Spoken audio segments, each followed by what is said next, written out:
I'm Donovan from the Batman universe. What goes in the process of adapting a story like Year One? Is it a simple translation, or does it differ because it's a movie?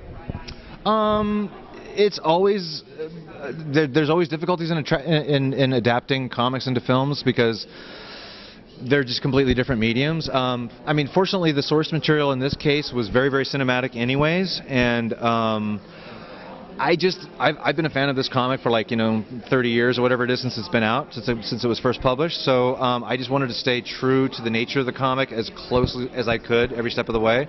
So at every step, like I said, even from the screenplay to the storyboard, everything, I just wanted to make it look like the comic book come to life.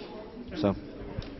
Do you find there's a comfort zone with adapting such stories such as these, or is it easier for you to come up with new stories for direct-to-video movies?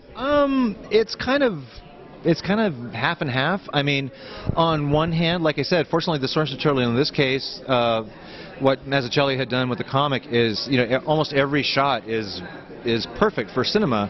So we relied on the comic a lot in terms of the staging. There was literally some places where we literally Xeroxed panels from the comics and just slapped them on a storyboard and said, oh, there you go, nobody needs to draw that. Where was I going with this? I'm sorry, I lost my train of thought. What was the question again? I'm sorry, this has been a long day.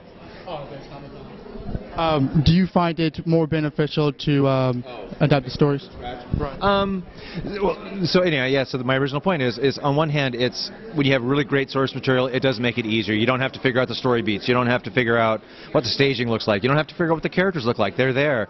The challenge is trying to translate that original comic book style into a form that can be animated consistently overseas. That's always the challenge, because it's not like you can just literally, like I said about the storyboard, where you can just literally Xerox the comic and send it. You can't really do that with the character designs. You got to kind of translate them a little bit.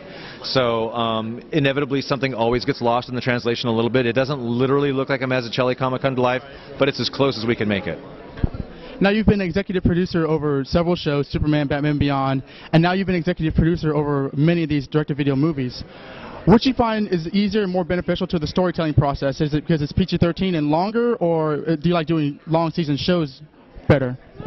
Again, it's like apples and oranges. They both have their pluses and their minuses. I've never really had a problem working in TV with the restrictions that we have, because most of the shows are considered children's entertainment. We have to kind of pull back on the sex and violence and the naughty words.